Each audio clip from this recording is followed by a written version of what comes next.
बिन देखे मोहम्मद पर, बिन देखे मोहम्मद पर कुर्बान ज़माना है। बिन देखे मोहम्मद पर कुर्बान ज़माना है। जिस जिस को भी देखा है वह उनका दीवाना है। बिन देखे मोहम्मद पर कुर्बान ज़माना है। जिस जिस को भी देखा है वह उनका दीवाना है। रोज़ा है जो आका का जन्नत का वो टुकड़ा है। रोज़ा है जो आका का जन्नत का वो टुकड़ा है। हुजरे में तो अम्मा के रहमत का खजाना है।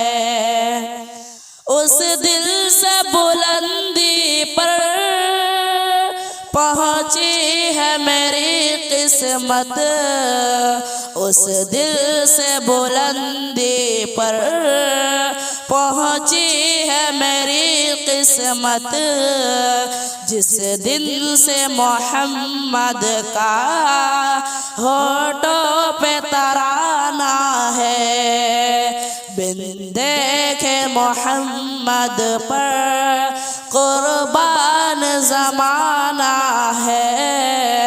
जिस जिस को भी देखा है वह उनका दीवाना है। मोहतरम हज़रात, हाज़रीन जुमा, सबसे पहलो पहल उस अल्लाह तबारक व तआला की हम्द व सना, तारीफ़ व तौसीफ़ जिसने हम बने इंसान को अशरफुल मखलूक़ात बनाकर इस रूए ज़मीन पर पैदा फरमाया और पैदा करने के बाद यूं ही बेलगाम जानवरों की तरह इधर उधर भटकते हुए नहीं छोड़ दिया, बल्कि हमें सीधा रास्ता पर चलाने के लिए बहुत से अंबिया इकराम भेजे। उन्हीं अंबिया में से हमारी आखिरी कड़ी, आखिरी लीडर अहमद मुस्तफ़ा शहंशाह बतहा सल्लल्लाहु अलैहि वसल्लम है, जिन पर बेशुमार दुरूद व सलाम नाज़िल हो।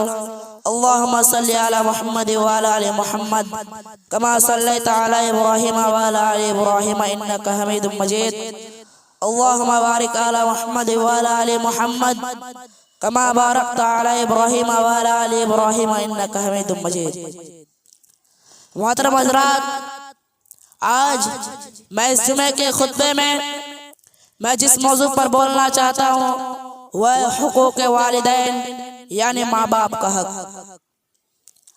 अल्लाह ताला ने इंसानों को बहुत से रिश्तों में बनाया है।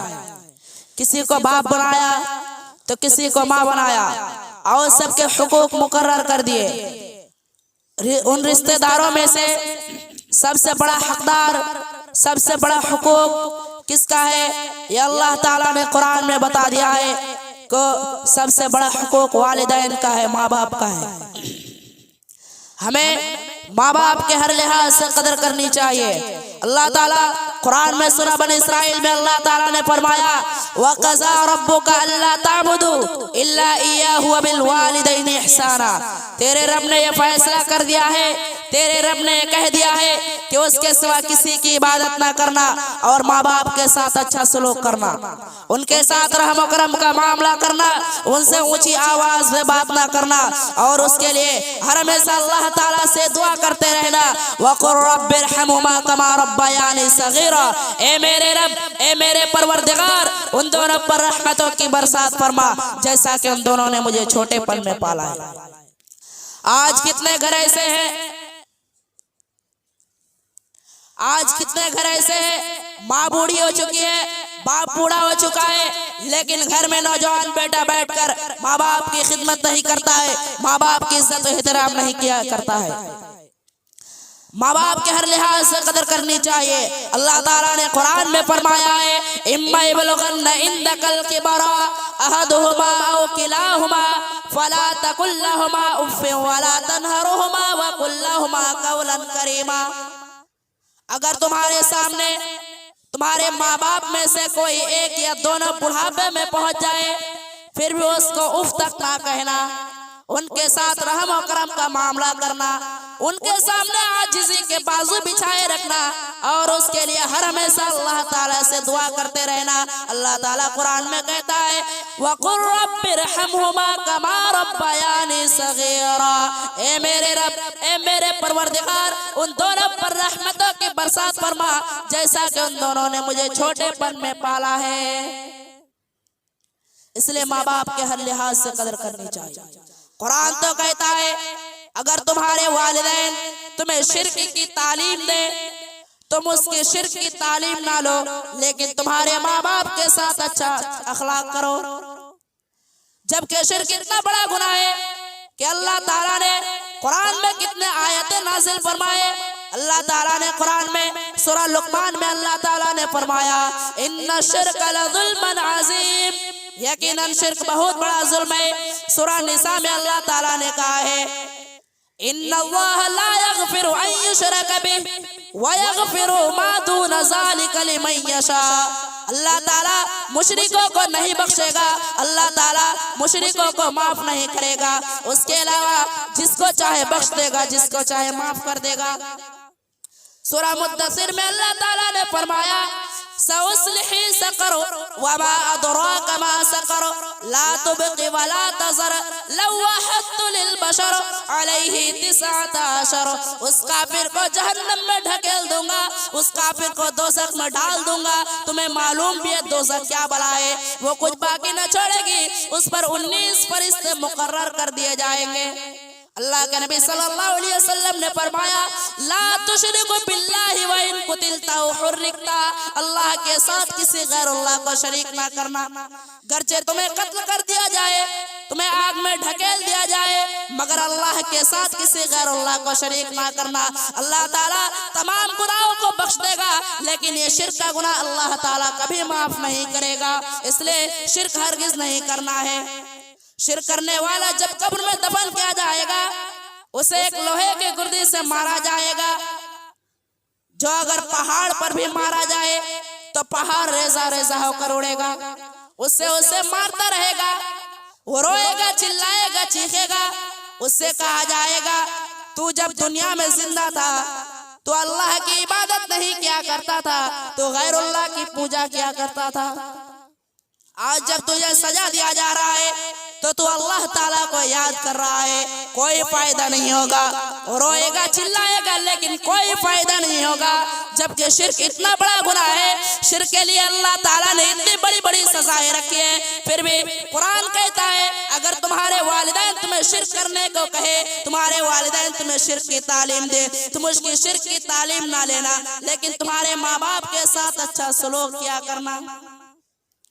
माँ बाप की अहमियत क्या होनी चाहिए, माँ बाप की कदर क्या होनी चाहिए, ये किसी यतीम बच्चे से जाकर पूछो। एक मर्तबा अल्लाह के नबी मक्का से गुजर रहे थे, आपने अपने माँ को कब्र को देखकर रोने लगे। 6 साल की उम्र में जब आपने अपनी माँ को खोया था, आज जब आपने अपनी माँ को कब्र को देखा तो आपको माँ की ममता याद आ गई। एक मर्तबा अल्लाह के नबी अपने 2 हाथ में 2 थैले लेकर आ रहे थे। मस्जिद नबी के दरवाजे में अल्लाह के नबी पहुंचे, 2 यतीम बच्चे आ गए। एक 7 साल का बच्चा इस तरफ खड़ा हो गया और एक 9 साल का बच्चा इस तरफ खड़ा हो गया। एक ने अल्लाह के नबी से कहा, ए अल्लाह के नबी, मेरी माँ का इंतकाल हो गया है, मेरे बाप ने दूसरा शादी कर लिया है, मेरे बाप उसकी दूसरी बीवी के गुलाम बनकर रह गया है और वो मेरा देख रेख नहीं करता है, मैं यतीम हो चुका हूँ। दूसरे ने अल्लाह के नबी से कहा, ए अल्लाह के नबी, मेरा बाप का इंतकाल हो गया है, मेरी माँ दूसरी शादी देख नहीं करती है, मैं क्या करूं। अल्लाह के नबी दोनों बच्चों को 2 थैले दे दिए। अल्लाह के नबी अपने घर आ गए, दरवाजा खटखटाया। अम्मा आयशा ने दरवाजा खोली, देखा कि अल्लाह के नबी जिस तरह गए थे उसी तरह वापस आ गए। अम्मा आयशा ने अल्लाह के नबी से पूछे, ए अल्लाह के नबी, आप ही ने तो कहा था कि मैं बाजार जा रहा हूँ, मैं कुछ खरीद कर लेकर आता हूँ, तुम चूल्हा संभाल लो। 15 दिन से हमारे घर में चूल्हा नहीं जला है। ए अल्लाह के नबी, आप ही ने तो कहा था चूल्हा संभाल लो, आप कहाँ कुछ लेकर आए, आप तो खाली हाथ आ गए। अल्लाह के नबी आयशा से कहने लगे, ए आयशा, मैंने 2 थैला लेकर आ रहे थे, रास्ते में 2 यतीम बच्चा मिल गया। मैंने उस दोनों को, वो दोनों ने अपना अपना दुख सुनाया, मैंने उन दोनों को 2 थैला दे दिया। फिर अल्लाह के नबी हजरत आयशा से कहने लगे, ए आयशा, तुम यतीम का दुख क्या समझोगे, यतीम का दुख और दर्द क्या होता है। तुम्हारे बाप अबू बकर तो अभी भी जिंदा है, यतीम का दुख और दर्द क्या होता है ये मुझसे पूछो, ये मोहम्मद से पूछो कि यतीम का दुख और दर्द क्या होता है। फिर अल्लाह के नबी कहने लगे, जब मैं पैदा हुआ उससे 2 महीने पहले मेरे बाप का इंतकाल हो गया। मैंने जब दुनिया देखा 6 साल की उम्र में, मेरी माँ जब मुझे पहली बार मेरे बाप के कब्र में लेके गया, मैं अपने आँख से करीब से जब मैंने अपने बाप के कब्र को देखा, मैं ये जानता था कि ये कब्र में जो सो रहा है ये मेरा बाप है, ये कभी नहीं उठेगा, ये मर चुका है। जब मैंने पीछे देखा तो मेरी माँ बेहोश पड़ी है। मैंने अपने माँ का हाथ पैर हिलाया, तब तक उसकी रूह चले गई। वो बाप के कब्र को देखकर बाप के सदमे में रोते रोते माँ को भी मैंने खो दिया। अल्लाह के नबी यतीम हो गए, इसलिए अल्लाह के नबी ने कहा, यतीम का दुख दर्द क्या होता है, या आकर मोहम्मद को पूछो, माँ बाप की अहमियत क्या होनी चाहिए, ये किसी यतीम बच्चे से जाकर पूछो। अल्लाह के नबी के पास एक सहाबी आए और अल्लाह के नबी से कहने लगे, या रसूल अल्लाह, ए अल्लाह के रसूल, मेरा दिल सख्त हो चुका है, मेरा दिल कठोर हो चुका है, मैं क्या करूं। अल्लाह के नबी ने कहा, जाओ किसी यतीम बच्चे की परवरिश क्या करो, तुम्हारा दिल नर्म हो जाएगा, तुम्हारा दिल कठोर नहीं रहेगा। जाओ किसी यतीम बच्चे की परवरिश क्या करो, उसका तुम सहारा बन जाओ, तुम्हारा दिल कठोर नहीं रहेगा, तुम्हारा दिल नर्म हो जाएगा। मरते दम तक माँ बाप की खिदमत क्या करो। जिस माँ ने 9 माह अपने पेट में रखा, 2.5 साल तक दूध पिलाया, जो माँ बाप खुद भूखे रहकर अपने बच्चों को खिलाया पिलाया, खुद फटे पुराने कपड़े पहनकर अपने बच्चों को अच्छा लिबास पहनाया, बच्चा रात में बिस्तर में पेशाब कर दिया, माँ उसमें खुद लेट गई, लेकिन अपने बच्चों को फिर नए कपड़े में सुलाया। बच्चे के पेट में दर्द हुआ, माँ बाप ने अपना नींद कुर्बान कर दिया, उस बच्चे के खातिर रात रात भर माँ बाप जाकर उस बच्चे को चुप कराने में अपना नींद कुर्बान कर दिया। हम माँ बाप का एहसान मरते दम तक नहीं चुका सकते हैं, इसलिए माँ बाप का मरते दम तक उसकी खिदमत करते रहो। एक मर्तबा एक साहिबे रसूल अपने माँ को कांधे में बैठाकर खाना काबा का तवाफ करा रहा है। अचानक उसकी मुलाकात अमीरुल मोमिनीन खलीफा रसूल हजरत उमर फारूक रज़ी अल्लाह ताला से हुआ। अमीरुल मोमिनीन ने उससे पूछा, ये कौन है? कहा, ए अमीरुल मोमिनीन, ये मेरी माँ है।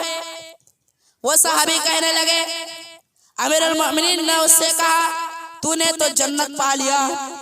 वो सहाबी अमीरुल मोमिनीन से कहने लगे, ए अमीरुल मोमिनीन, मेरी माँ खाना नहीं बना सकती है, मेरी माँ कपड़े नहीं धो सकती है, मैं मेरी माँ को खाना बनाकर खिलाता हूँ, मैं मेरी माँ के कपड़े धो देता हूँ, क्या मैंने अभी भी माँ का हक अदा नहीं किया? अमीरुल मोमिनीन उससे कहा, माँ का हक तो छोड़, तुझे पैदा करते वक्त तेरी माँ दर्द की वजह से पहली बार जो चीखी थी, उस चीख का भी तूने हक अदा नहीं किया। वो साहबी अमीरुल मोमिनीन से कहने लगे, ए अमीरुल मोमिनीन, मैं ये समझ गया हूँ अगर कोई शख्स मरते दम तक अपने माँ बाप की इज्जत और एहतराम करते रहे, माँ बाप की खिदमत करता रहे, फिर भी वो माँ बाप का हक अदा नहीं कर सकता है। आज कितने घर ऐसे लोग बीवी की बातें सुनकर माँ को मारा करता है, बीवी की बातें सुना करता है, माँ की बातें नहीं सुना करता है। एक साहबी रसूल थे, नमाजों को पाबंद से पढ़ा करते थे, नफलों को कसरत से पढ़ा किया करते थे, ज़कात भी बहुत ज्यादा दिया करते थे, लेकिन उसने अपनी बीवी की बात सुनी, अपनी माँ की बात नहीं सुना। जब उसका मौत का वक्त आया, रूह गले में अटकी हुई है, ज़बान से कलमा तय्यब नहीं निकल रहा है, किसी ने ये खबर अल्लाह के नबी को जाकर बताया। लोग कुरान की तिलावत कर रहे हैं, दुआ भी कर रहे हैं, लेकिन कोई फायदा नहीं हो रहा है, किसी की दुआ कबूल नहीं हो रही है। किसी ने ये खबर जाकर अल्लाह के नबी को बताया। अल्लाह के नबी आए और अल्लाह के नबी कहने लगे, क्या इसके वालिदैन जिंदा है, इसके माँ बाप जिंदा है? कहा हाँ है अल्लाह के नबी, इसके वालिदैन जिंदा है, बाप का तो इंतकाल हो चुका है, लेकिन इसकी माँ जिंदा है। अल्लाह के नबी कहने लगे, इसकी माँ को बुला कर लेकर आओ। उसकी माँ को बुला कर लाया गया।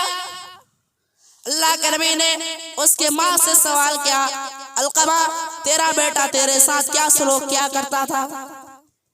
उसकी माँ कहने लगी, ए अल्लाह के नबी, अलकमा नमाज भी पढ़ा करता था, नफलों को कसरत से पढ़ा करता था, ज़कात भी बहुत ज्यादा दिया करता था, लेकिन उसने अपनी बीवी की बात सुनी, मेरी बात नहीं सुना। अल्लाह के नबी कहने लगे, तुम अपने बेटे अलकमा को माफ कर दो। अलकमा की माँ कहने लगी, ए अल्लाह के नबी, मैं इसको हरगिज माफ नहीं करूंगा। अल्लाह के नबी ने हजरत बिलाल को हुक्म दिया, ए बिलाल, जाओ लकड़ी जमा करो और इस अलकमा को जिंदा उसमें जला दो।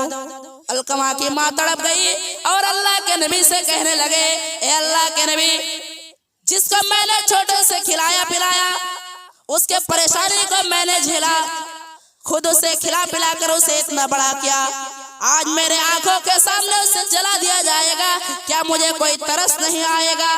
क्या मुझे कोई फिक्र ही नहीं होगा? फिर उसके माँ ने अल्लाह के नबी को कहा, ए अल्लाह के नबी, मैं आपको और मैं तमाम लोगों को मैं गवाह बनाकर कहता हूँ कि मैंने अलकमा को दिल से माफ कर दिया। उसने मेरे साथ जितना भी बुरा सलूक किया था, मैंने वो तमाम बुराइयों को उसको माफ कर दिया। जैसे उसकी माँ ये अल्फाज कही, अलकमा की रूह आराम से निकल गई। इसलिए माँ की बात सुनना है। अल्लाह ताला ने माँ का हक बाप के हक से ऊंचा रखा है।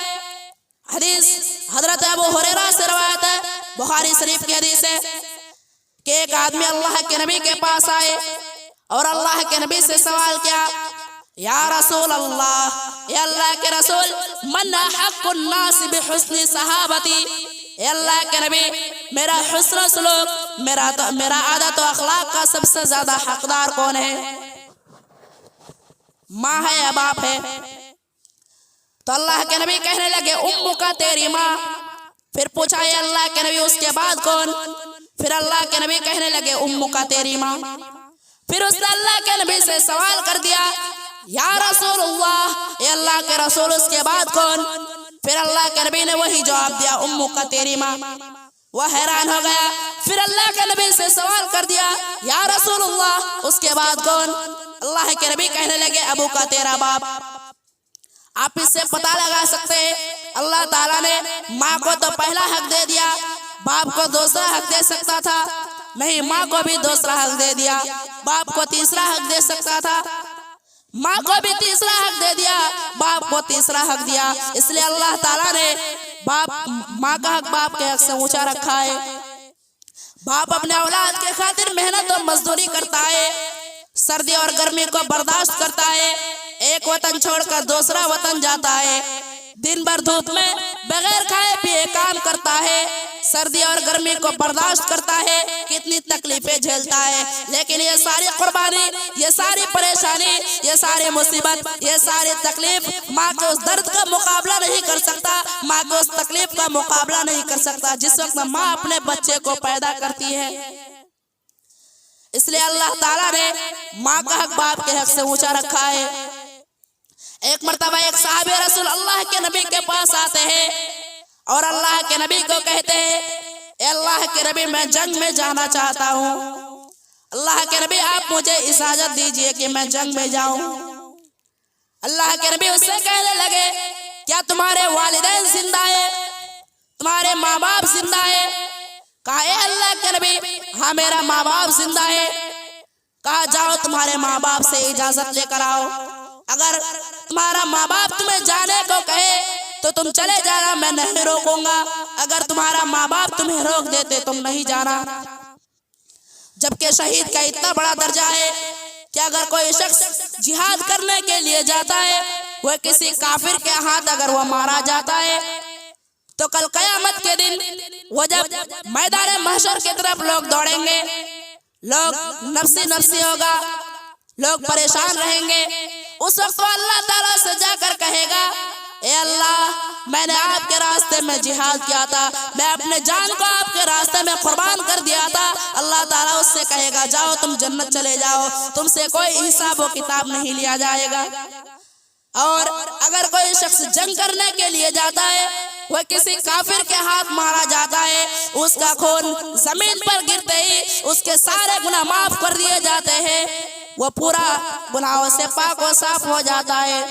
जबकि शहीद का इतना बड़ा दर्जा है, फिर भी अल्लाह के नबी ने कहा जाओ तुम्हारे माँ बाप से इजाजत लेकर आओ, अगर वो तुम्हें जाने को कहे तो तुम चले जाना, मैं नहीं रोकूंगा, अगर वो तुम्हें मना कर दे, अगर वो तुम्हें जिहाद में जाने से रोक दे तो तुम नहीं जाना।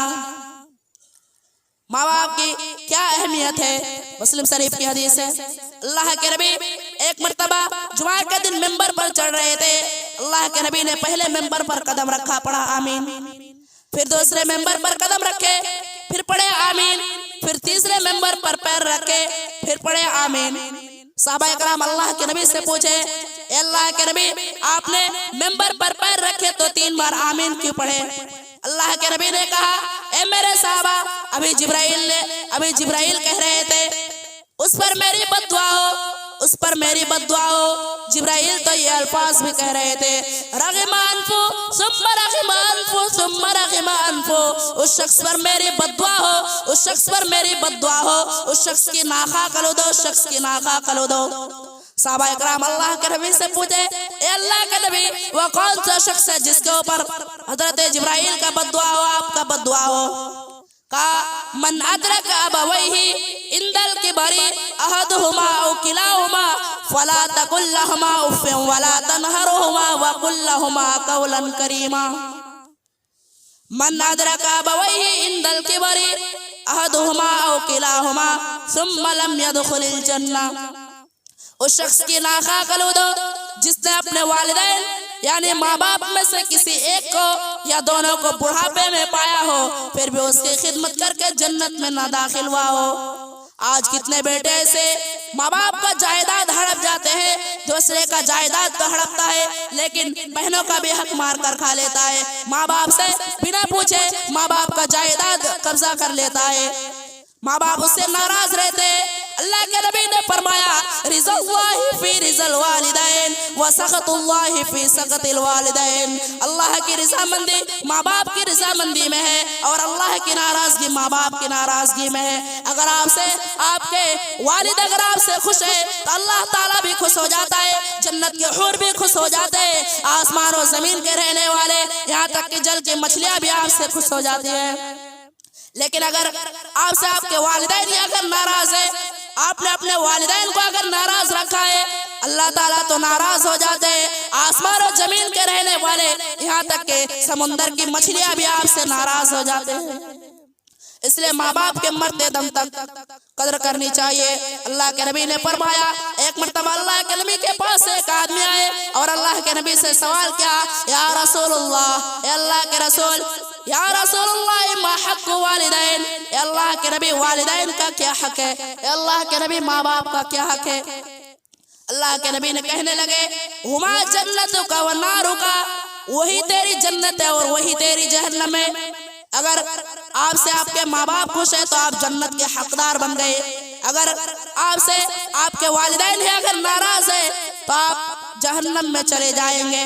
अल्लाह के नबी ने कहा, अल जन्नतु तहता क़दामिल उम्महात, जन्नत माँ के कदमों के नीचे है। बाप के बारे में आपने फरमाया, अल वालिदु औसतु अबवाबिल जन्नह, बाप जन्नत का दरमियानी दरवाजा है, बाप जन्नत का बीच का रास्ता है। अगर आप माँ की खिदमत करेंगे, बाप की खिदमत नहीं करेंगे, जन्नत तो मिल जाएगी लेकिन जन्नत का दरवाजा कहाँ गया।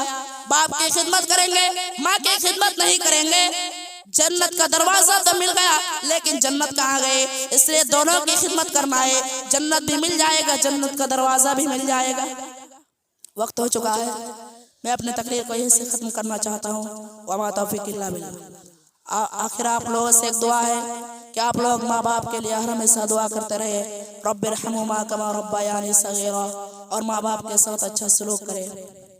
आखिर आप लोग